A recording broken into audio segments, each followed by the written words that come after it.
किसी नगर में एक सेठ रहा करते थे। सेठ के 2 बेटे और 2 बेटियां थीं। बेटे शादीशुदा थे, उनका अपना परिवार था। बहुएं भी बहुत अच्छे स्वभाव की थी। सेठ को अब अपनी दोनों बेटियों, जिनमें से एक का नाम पूर्णिमा और दूसरी का नाम अमावस्या था, उन दोनों के विवाह करने थे। सेठ की दोनों बेटियों के स्वभाव में बहुत अंतर था। पूर्णिमा सदैव पूजा पाठ में लीन रहती थी और अमावस्या कोई पूजा पाठ नहीं करती थी। सेठ ने अपनी दोनों बेटियों का विवाह कर दिया, परंतु पूर्णिमा का विवाह जिस घर में हुआ उस घर में अत्यधिक धन दौलत नहीं थी, जबकि अमावस्या के ससुराल वाले बहुत अमीर थे। पूर्णिमा ने इसे अपनी किस्मत मानकर स्वीकार कर लिया। वो अपने ससुराल में भी प्रतिदिन नियम पूर्वक पूजा पाठ किया करती थी, जबकि अमावस्या ने वैसा ही स्वभाव रखा जैसा वो अपने मायके में रखती थी। एक दिन अमावस्या ने भगवान शिव के नाम का कीर्तन रखा। उसने सबको उस कीर्तन में बुलाया, पर अपनी बड़ी बहन पूर्णिमा को नहीं बुलाया। माँ, मैं नहीं चाहती कि पूर्णिमा पूजा में मेरे घर आए और मेरे ससुराल वालों के सामने उसकी ज्यादा तारीफ हो, क्योंकि तुम तो जानती ही हो कि पूर्णिमा भगवान शिव की कितनी पूजा पाठ करती है, और मैं तो ये सब सिर्फ अपने ससुराल वालों को खुश करने के लिए कर रही हूँ। इसलिए मैं नहीं चाहती कि पूर्णिमा यहाँ आकर सारी प्रशंसा बटोर ले। ठीक है बेटी, जैसी तुम्हारी इच्छा। पूर्णिमा अपने घर के दरवाजे पर उदास बैठी थी, तभी उसकी भाभियां वहां से जा रही थीं। उन्होंने उससे कहा, पूर्णिमा, तुम भी हमारे साथ अमावस्या के घर चलो। माँ तो पहले ही पहुँच गई है। हमने सुना कि तुम अभी तक वहाँ पहुँची नहीं हो, इसलिए हमने सोचा कि हम तुम्हें रास्ते से ही ले लें। तुम जल्दी से तैयार हो जाओ।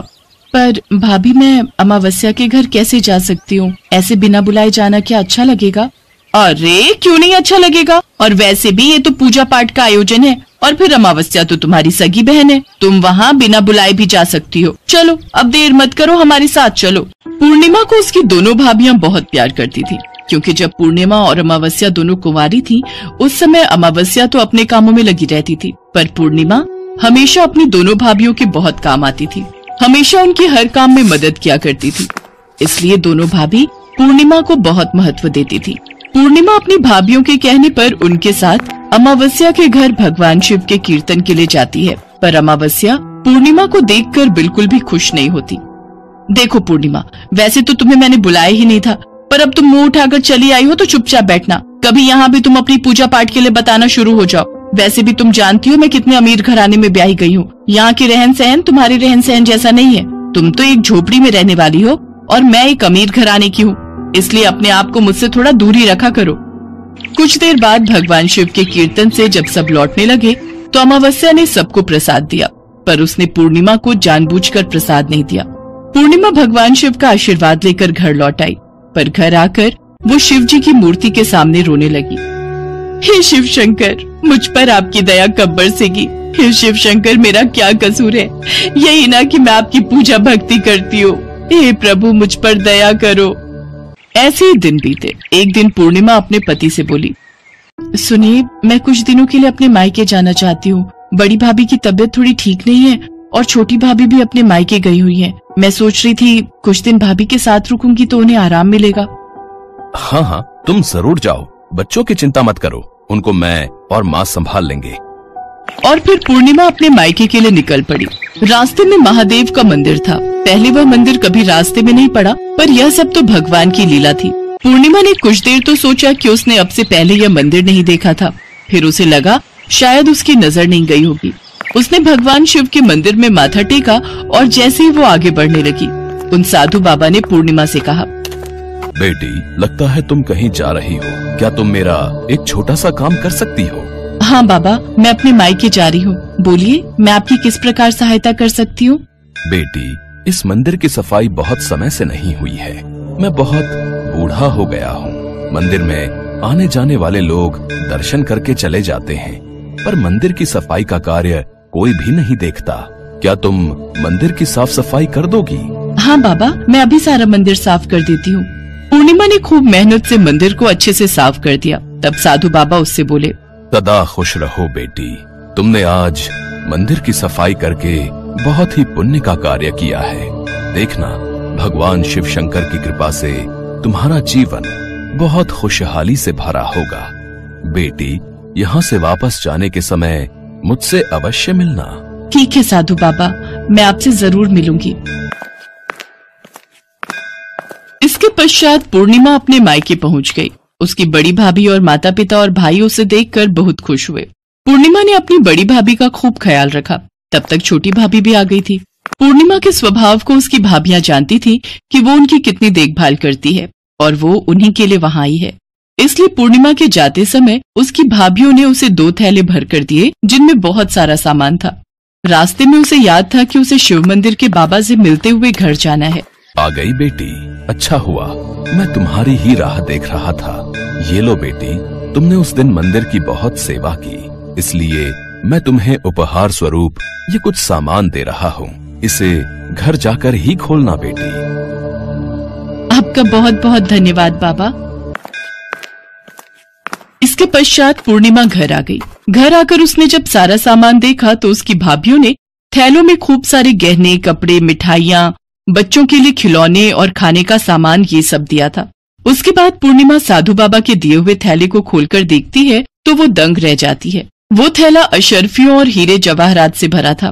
पूर्णिमा भगवान शिव को धन्यवाद कहती है। वो समझ गई थी कि हो न हो वो भगवान शिव ही थे जो रूप बदलकर उसकी मदद के लिए आए थे। जब ये बात अमावस्या को पता चलती है तो वो अपनी बहन पूर्णिमा से क्षमा मांगती है। बहन, मुझे क्षमा कर दो, मुझसे बहुत बड़ा पाप हो गया। मैंने सगी बहन होकर भी तुम्हारा अपमान किया। मुझे बहुत खुशी है कि आज तुम्हारे घर में भी सुख समृद्धि का वास है, पर कहीं न कहीं मेरे द्वारा किए गए पाप का फल मेरे पति को मिल रहा है। उनका व्यापार बिल्कुल चौपट हो गया। मुझे भी बताओ बहन, मैं ऐसा क्या करूं जिससे मेरे पति का कारोबार फिर से चल पड़े। अमावस्या, मेरी बहन, अगर अपने घर में सुख समृद्धि का वास चाहती हो तो भगवान शिव की शरण में जाओ। वो भोले भंडारी हैं। वो तुम्हारे सारे दुखों को दूर करेंगे। वो कभी भी अपने भक्तों से नाराज नहीं होते। ठीक है बहन, अब से मैं भी तुम्हारी तरह भगवान शिव की पूजा करूंगी। मुझे तुम सारी विधि बतला देना। ठीक है बहन, मैं तुम्हें सब समझा दूंगी। और फिर अमावस्या भी अपनी बहन पूर्णिमा की तरह भगवान शिव की आराधना करने लगती है। उसके जीवन में भी खुशियां आ जाती हैं। अमावस्या के मन में अपनी बहन पूर्णिमा के लिए प्यार और सम्मान देखकर उनके परिवार के सदस्य भी बेहद खुश थे। माँ सरस्वती ब्रह्मलोक में बैठी अपनी वीणा बजाने में मुग्ध थी। तभी देवी लक्ष्मी उनके समक्ष उपस्थित होती हैं। प्रणाम देवी सरस्वती। प्रणाम देवी लक्ष्मी। आपने ब्रह्मलोक में पधारकर यहाँ के वातावरण को और भी मंगलमय बना दिया है। बस आज थोड़ा समय मिला तो आपसे भेंट के लिए चली आई, वरना मुझे फुर्सत ही कहाँ। जन कल्याण के कार्यों में इतनी व्यस्त रहती हूँ कि कहीं आने जाने का समय ही नहीं मिलता। अब क्या करूँ, मेरा नाम ही लक्ष्मी है। धन और वैभव की देवी हूँ। सारा विश्व मेरा आदर करता है। पृथ्वी पर घर घर में मेरा स्वागत होता है। जहाँ जहाँ मैं जाती हूँ सुख संपत्ति वैभव अपने आप वहाँ पहुँच जाते हैं। ये सत्य है देवी लक्ष्मी कि आप सुख संपत्ति और वैभव की देवी हैं। यह भी सत्य है कि घर घर में आपका स्वागत है। किंतु क्या देवी सरस्वती? किंतु आप कहीं टिकती नहीं। आप में बिल्कुल भी स्थिरता नहीं है। इसीलिए तो संसार आपको चंचला कहता है और आप एक क्षण में रूठ जाती हैं और एक क्षण में मान जाती हैं। आज आप यहाँ हैं तो कल वहाँ। किंतु मैं ऐसी नहीं हूँ। मैं तो ज्ञान और विद्या की देवी हूँ। मैं एक बार जिस मंदिर में प्रवेश कर जाती हूँ वहाँ पर सदा के लिए स्थापित हो जाती हूँ। किंतु मेरे बिना किसी को भी जीवन का सुख प्राप्त नहीं होता। मैं धन हूँ देवी सरस्वती, और निर्धनता सबसे बड़ा अभिशाप है।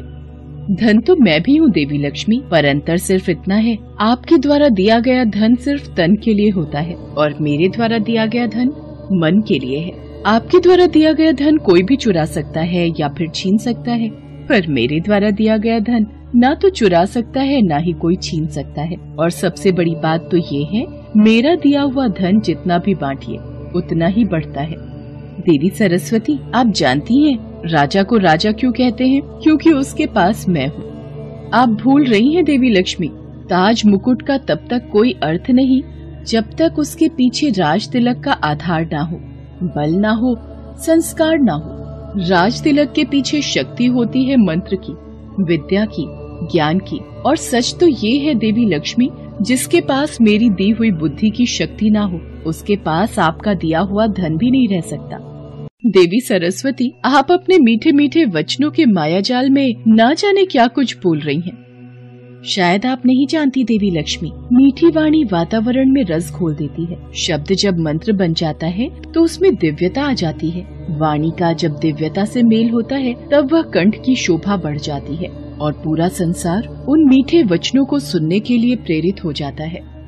पर सच तो यह है देवी सरस्वती, मेरे आने से उदास वातावरण भी रंगमय हो जाता है। मेरा आगमन रोते हुए को हंसा देता है। और ये बात तो आपने अवश्य सुनी होगी कि भूखे पेट तो भजन भी नहीं होता। देवी सरस्वती, अब तो आपको मानना ही होगा कि मैं श्रेष्ठ हूँ।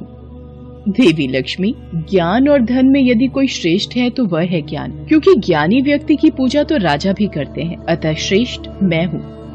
देवी सरस्वती, हम इस विवाद में ना पड़कर कि हम दोनों में से कौन श्रेष्ठ है, हम इस बात का फैसला भगवान विष्णु पर छोड़ते हैं कि हम दोनों में कौन श्रेष्ठ है। मुझे स्वीकार है देवी लक्ष्मी। ठीक है देवी सरस्वती, तो चलिए। देवी सरस्वती और देवी लक्ष्मी इन दोनों में कौन श्रेष्ठ है, इस बात का फैसला सुनने के लिए वो दोनों भगवान विष्णु के पास पहुंची।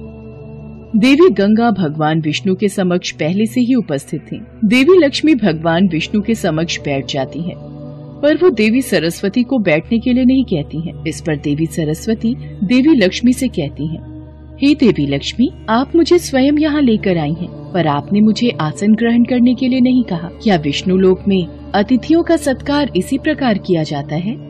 क्षमा कीजिए देवी सरस्वती, देवी लक्ष्मी तो भगवान विष्णु के हृदय में निवास करती हैं और मुझे अपने चरणों में रहने का अधिकार स्वयं भगवान विष्णु ने ही दिया है। और रही आपकी बात, आपके लिए तो सदैव ही यहाँ पर स्थान की कमी रहती है। यह समस्या मेरी नहीं, आप ही की है। मैं आपकी अतिथि हूँ, इसलिए आपको अपने स्थान पर मुझे बिठाना चाहिए। देवी सरस्वती, मैं तो अपना स्थान छोड़ने की कदापि सोच भी नहीं सकती, और मैं अपना स्थान छोड़कर भला कहाँ जाऊंगी? तो देवी लक्ष्मी, आप मुझे यहाँ लाई ही क्यों? अब तो यह बात मुझे स्वयं भगवान विष्णु से पूछनी पड़ेगी कि यहाँ मेरा स्थान कहाँ है। किंतु इस समय यह संभव नहीं है देवी सरस्वती। श्री हरि इस समय योग निद्रा में है। तो क्या हुआ देवी लक्ष्मी, मैं उन्हें जगाऊंगी और मैं आपको इसकी अनुमति कदापि नहीं दूं। देवी लक्ष्मी, इस समय आप मेरा घोर अपमान कर रही हैं। देवी सरस्वती, देवी लक्ष्मी सत्य ही तो कह रही हैं। देवी गंगा, मैं जानती हूँ आप देवी लक्ष्मी की हाँ में हाँ क्यों मिला रही हैं, और मैं ये भी जानती हूँ कि मेरे विरुद्ध लगातार आपके कान कौन भरता रहता है। आप गलत समझ रही हैं देवी सरस्वती, भला मेरे कान कौन भरेगा? देवी गंगा, देवी सरस्वती का संकेत मेरी ओर है, ये सोच रही है कि मैं आपको इनके लिए भड़काती हूँ। देवी लक्ष्मी, मुझे संदेह ही नहीं, पूर्ण विश्वास है।